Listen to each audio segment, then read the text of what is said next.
Okay, let's begin. Good morning, ladies and gentlemen. My name is Zhao Haoyan, and my metric number is 204659. Today, I want to present about the early Malaysians history. That's a project from Skp2101, Malaysian nationhood.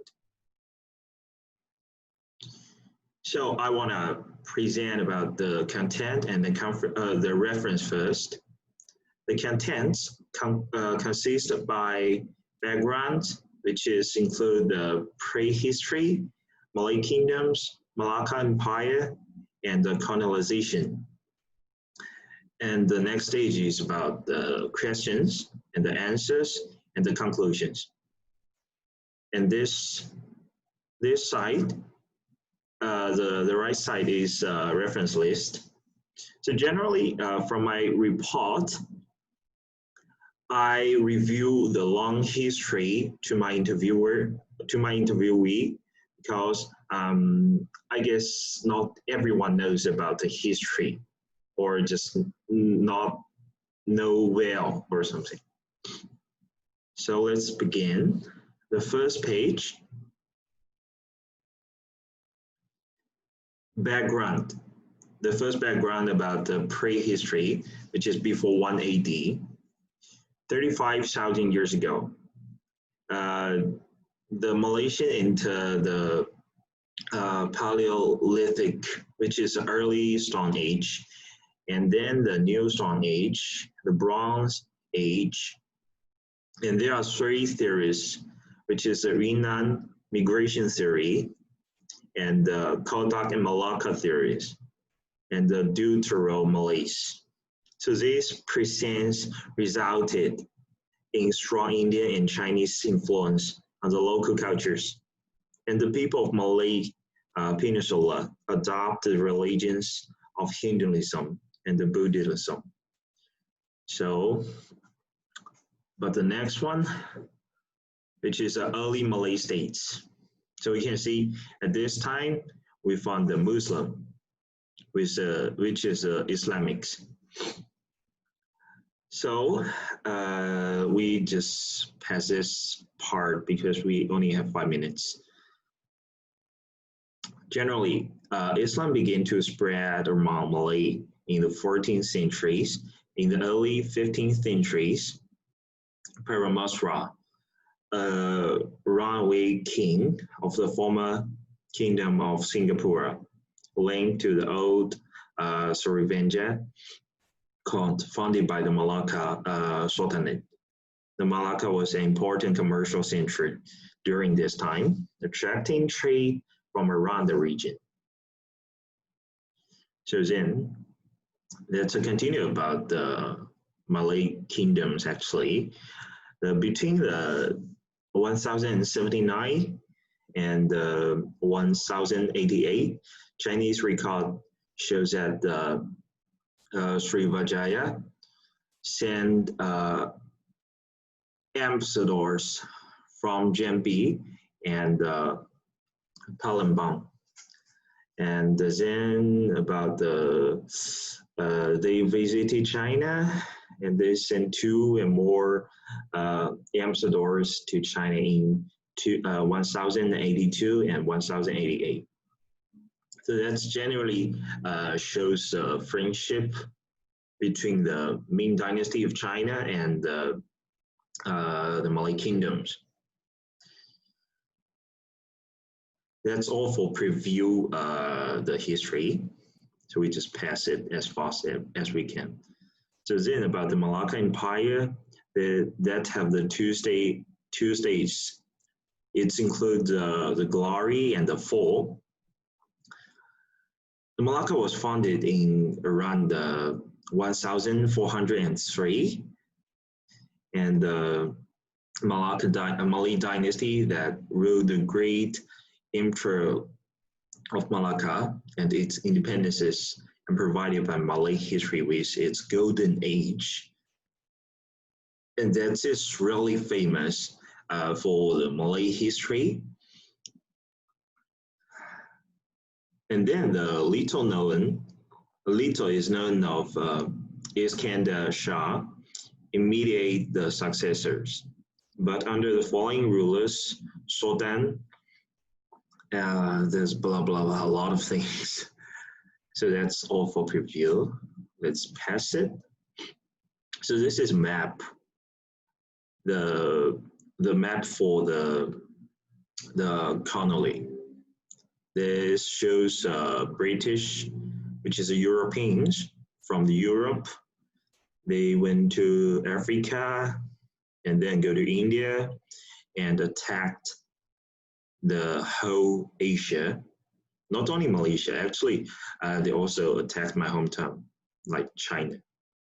At the same time, we can see the Japanese began to colonize in China and Malaysia.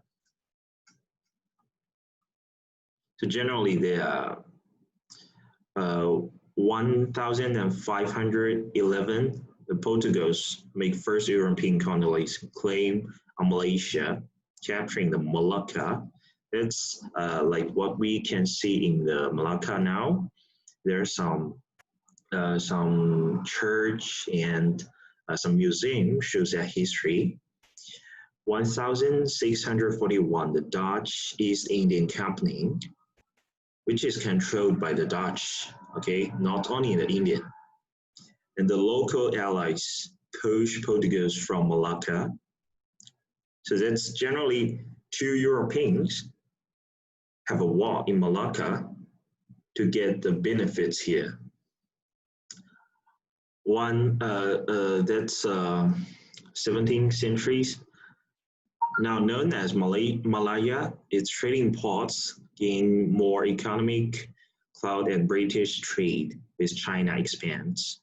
Mining of tin and gold brings an influx of Arab, Indian, and Chinese immigrants who soon controls business.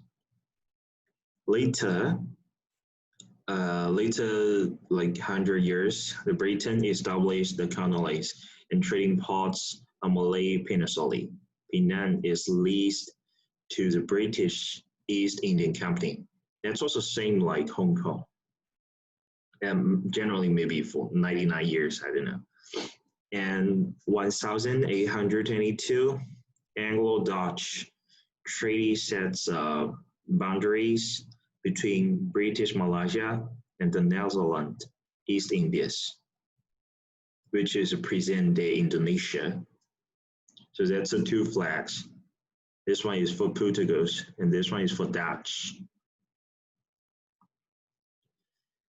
Then we can see this is for British, the British Indian Company, and this is for the Japanese at that time. So we can see the between the before the World War II, the British already here, and then the Japanese attacked, and the British get it back.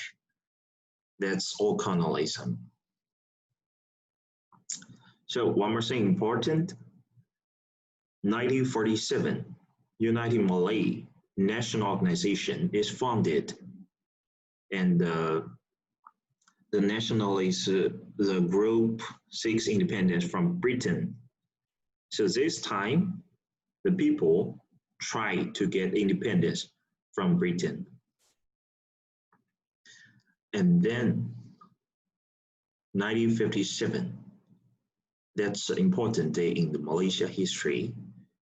We got the Federation of Malaya becomes independent from Britain. That means we have our own countries. Or maybe your country. That's not my hometown, but I live here. All right, so let's introduce our interviewee. She's 24 years old, as a Malaysian Chinese. She's from Johor Bahru, and she's a student.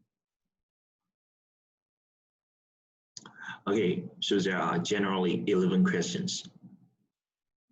The first one, when do you think the Malay Peninsula has entered the age of civilization? Have your ancestors lived on this land since BC? Do you think Indian culture has a great influence on Malaysian history? Which city in Malaysia are you from? Is it important? in Malaysia history? How much do you know about the ancient city-state in Malay Peninsula? Do you know the Malay kingdoms? Where do you think they are the history of Malaysia? How much do you know about the history of Malacca? What do you think Malacca means to Malaysia in the future and the importance of Malacca? It explains the importance. And the question number 8, what do you think of Malaysia's first just face such a power opponent, which is a Portuguese? What do you think is a reason for the failure of the Kingdom of Malacca?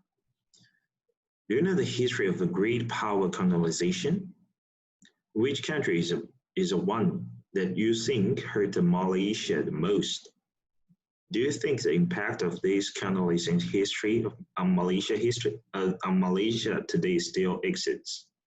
Talk about your opinion on this colonize the history. And the last one, which is very important, please describe a few events that you think most important in Malaysian history. So that's her reply. And as what we can see, she said, I think that the city-state has entered the era of civilization since Malaysia gradually began to emerge. When I was in high school, I visited the National Museum and learned about the history of Malaysia as an island country. Even the center of Southeast Asia, it's also very proud to have such a history.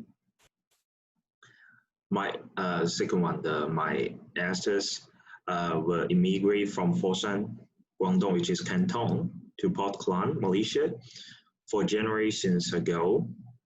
So his family didn't live here from a long time ago, but they also lived here for hundreds of years, deeply integrated into this country. So the third one, talking about the Indian culture, she thinks that its influence is still great.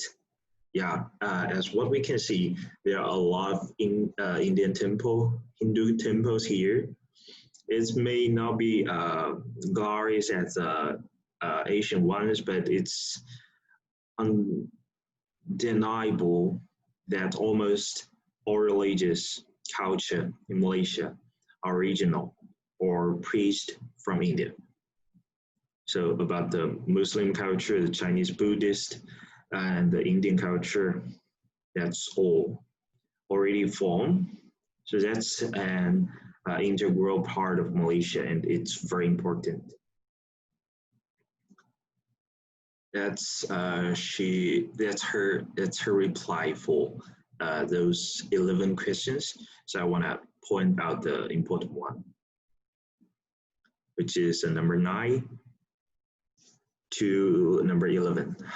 So she said, I understand the history because it's happened in recent 100 years, especially the Japanese colonial era that Chinese people will never forget. In general, the Portuguese and the Dutch pioneered the colonial history, which was disgraceful in itself, and they also received the due punishment in history. The British privilege in Malaysia, like the sunshine in Malaysia is very hot and dazzling, desert. As a sunless empire, they occupy 1/5 of the Earth's land area in that special time, and Malaysia didn't escape.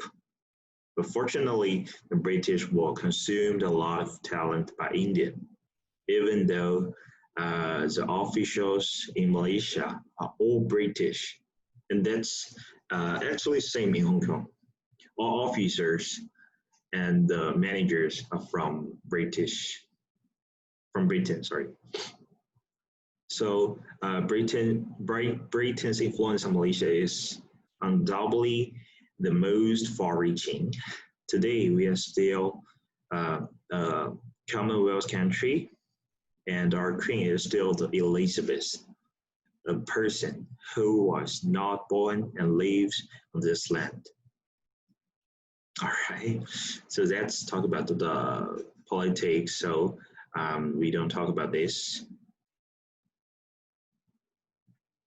And the question 10, she said, the colonial history has a great influence on Malaysia, from the English we speak to many systems left by the British. This affects the future of Malaysia. Fortunately, the Malaysian people have their own culture and beliefs. Whether they're Malays, Chinese, and Indians, we all have our own cultures and habits that have been inherited for thousands of years. This is also an important part of Asian culture, which cannot be changed by short colonial history. So, of course, she reiterated the oppositions to the colonizations, which is unethical. Even though the probability of it happening in the future is small, we still need to remember this history in order to learn from them. So the last reply, she said, for early time period of the history, the beginning of Asian Hindu Malay kingdoms of Lankashka is very important. It's proclaimed the birth of the recorded and influential civilization on this land. Then the Pharaoh Mahawangsa converted to Islam and founded the Kedah Sultanate. So ending the practice of Hinduism in the dynasty, this period makes Malaysia become a Muslim country for the first time. And that's very important because Malaysia is still it's hard to say it's a Muslim country because it's have different religions, but most of them are Muslim, and we all know that. And that's representative of Muslim country, which is open Muslim country and modern Muslim country.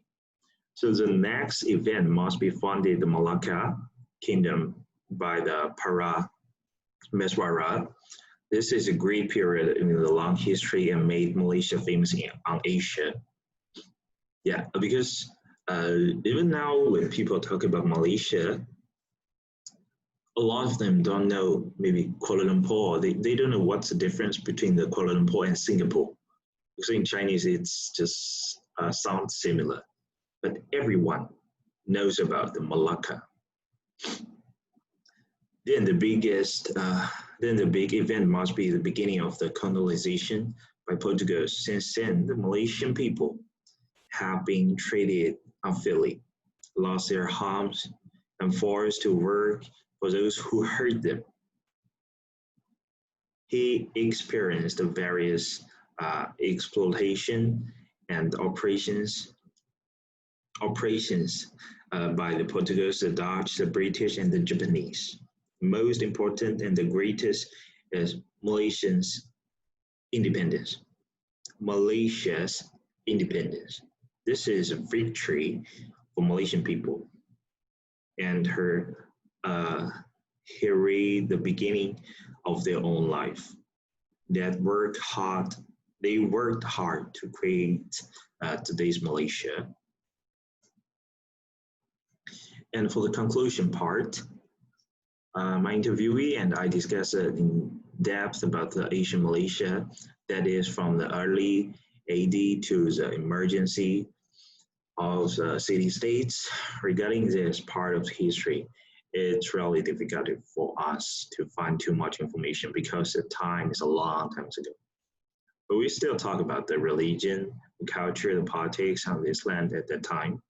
We agree that India and China at that time had the most profound influence on this country, on this land actually. At the same time, as the Asian continent, both civilizations began to explore export the culture and education. The easiest distance is that the record we found about this land actually came from ancient Chinese literature. Later, we talk about the rise and fall of Malacca Empire, and we feel very sorry because the glory and the fall. So it's a pity that the civilization established by the people step by step was destroyed by the greedy races.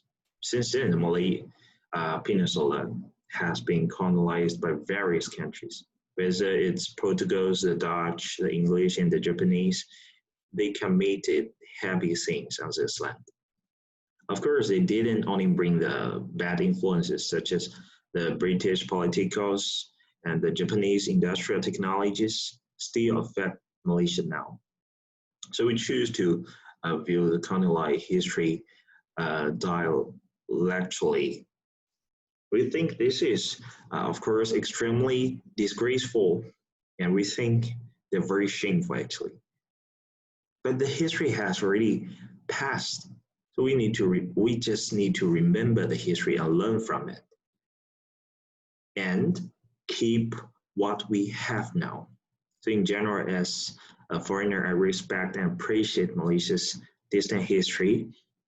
We are all countries with a long history and friendly relationship in Asia. Since the establishment of the Malay city-state, there has been a connection with my country. So years of friendly cooperation have enabled us to develop. So personally, I like to understand the modern history of Malaysia. I have watched many documentaries and checked many books in this area. So I also visited the National Museum, Malacca, the Penang, Sarawak, a lot of places actually. And I deeply understand how frequent the exchange between the two countries. And when I saw the history of British colonized Malaysia, I could also feel the influence that have been preserved to these days. So learning history is to gain the experience from the history. This precious experience allowed us to face it with confidence when facing the opportunity and the dangers. As a more traditional Chinese, I can appreciate the uniqueness of the Chinese and Malay nation. I believe that all ethnic groups in Malaysia will unite more closely and work hard for Malaysia's tomorrow. I hope to learn history and understand one country and one race, actually experience the different cultures, and bring the excellent part back to my country to achieve the common progress, which is get the progress together. Thanks for watching. Thanks for attention. That's all for my presentation.